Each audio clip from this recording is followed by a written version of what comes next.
इसको सेवा भाव कहते हैं, जो पीढ़ी दर पीढ़ी इस देश की सेवा करती है।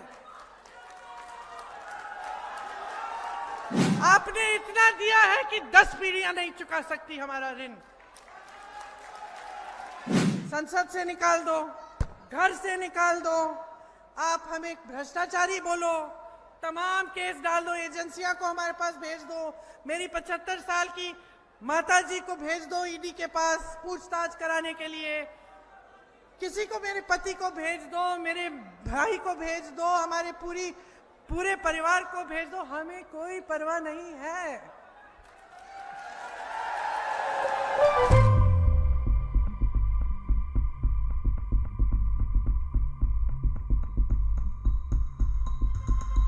क्या नहीं कहा?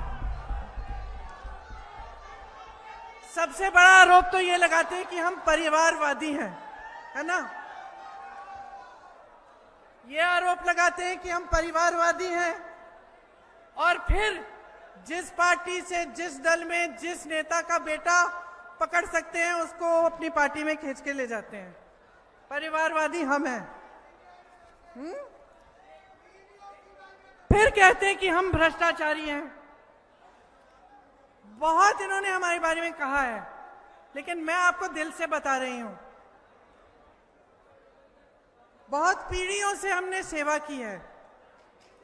आप अगर सोच के हमें बताएंगे कि मेरे परिवार का कौन सा सदस्य सत्ता में रहा है पिछले 30 सालों से, बताइए। ये कहते हैं हमें सत्ता का लालच है, हम सत्ता के लिए कुछ भी कर लेंगे। अपने आप को राम भक्त कहते हैं। तो मैं इनसे पूछना चाहती हूं कि भगवान राम ने क्या किया? मर्यादा पुरुषोत्तम क्यों कहलाए जाते थे? क्योंकि अपने परिवार की मर्यादा उन्होंने रखी, अपने परिवार के असूलों के लिए लड़े, अपने परिवार की गरिमा के लिए लड़े, अपने कुल की रक्षा की, और तभी उन्होंने अपने देश की रक्षा की, अपने लोगों, अपनी प्रजा की रक्षा की। ये एक पुरानी हिंदू परंपरा है, ये हमारे धर्म की परंपरा है।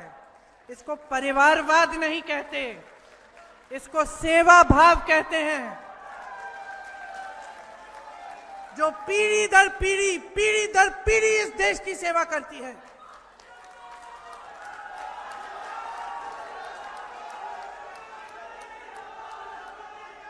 इसको देशभक्ति कहते हैं कि एक शहीद होता है, इसको देशभक्ति कहते हैं कि एक शहीद होता है तो दूसरा खड़ा होता है, और दूसरा शहीद होता है तो तीसरा खड़ा होता है, और तीसरा शहीद होगा तो चौथा खड़ा होगा। कुछ नहीं चाहिए हमें आपसे, आपने बहुत दे दिया है। आपने इतना दिया है कि 10 पीढ़ियां नहीं चुका सकती हमारा ऋण।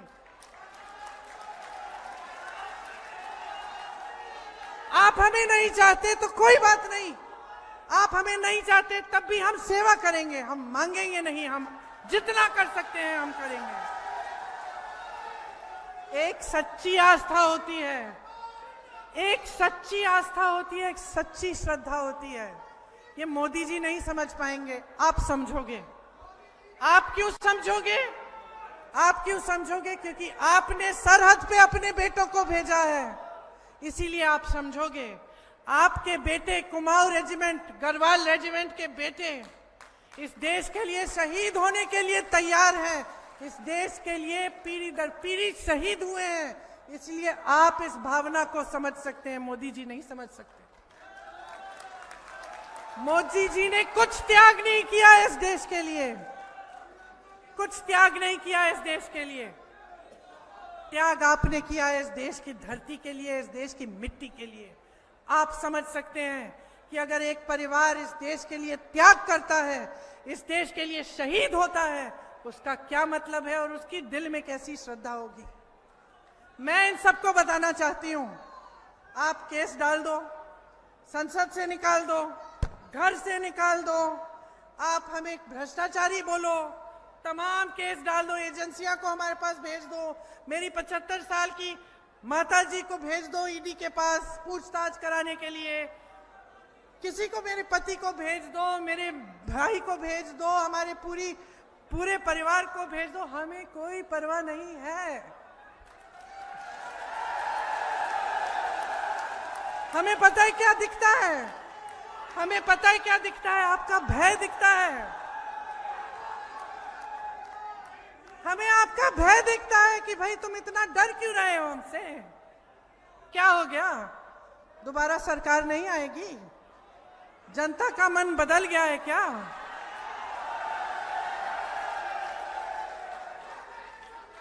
अगर एक प्रधानमंत्री जिसके पास इतनी सत्ता है उसको इस नौबत में आना पड़ रहा है कि दो मुख्यमंत्री को आपने जेल में डाल दिया, तमाम नेताओं पे आपने केस डाल दिए, रोज सुबह से शाम तक आप यही कहते कि वो भ्रष्टाचार करते हैं, ये भ्रष्टाचार। मैं ही ईमानदार हूं, खुद मैं अपनी प्रशंसा करूंगा, मैं ही एक ईमानदार इंसान हूं, इस पूरे देश में बाकी सब भ्रष्ट हैं।